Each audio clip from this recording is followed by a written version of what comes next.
আজীবন সম্মাননা কাদেরকে দেওয়া হয়, মানে বারবার প্রমাণিত হচ্ছে যতবার এরকম একটা সম্মাননা পাচ্ছি ততবারই মনোযোগ বুড়ো হয়ে গেল।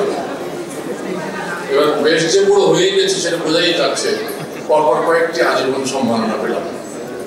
বুড়ো হতে চাই না, তাও বুড়ো হচ্ছে।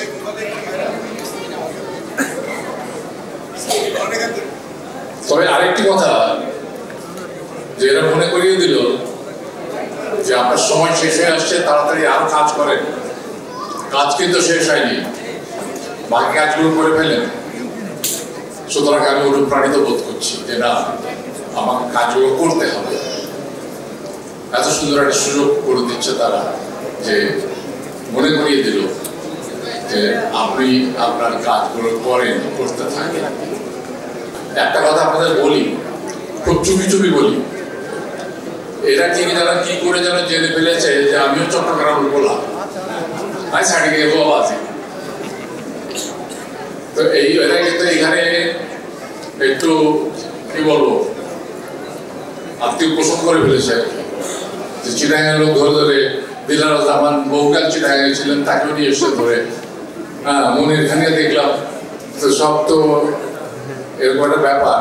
তারপরেও সুন্দর একটি অনুষ্ঠান, সুন্দর একটি পুরস্কার পেলে কার না ভালো লাগে, সবাই ভালো লাগে।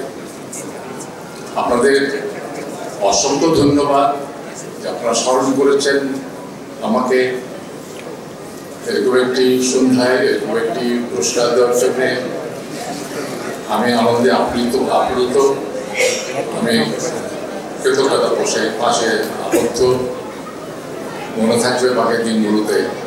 আমি আরেকবার আপনাদের মনে করিয়ে দিই, আসেন আমরা দেশটাকে আবার সবুজ করি। দেশটা নষ্ট হয়ে গেছে, আমাদের প্রকৃতিকে একদম ধ্বংস করে ফেলেছি আমরা।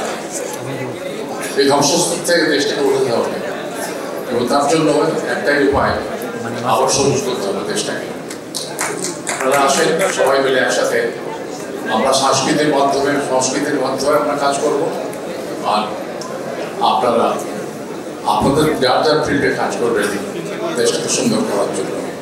আপনারা ভালো থাকেন, সুন্দর থাকেন, নিশ্চয়ই আপনারা একসাথে হবেন। শুভরাত্রি।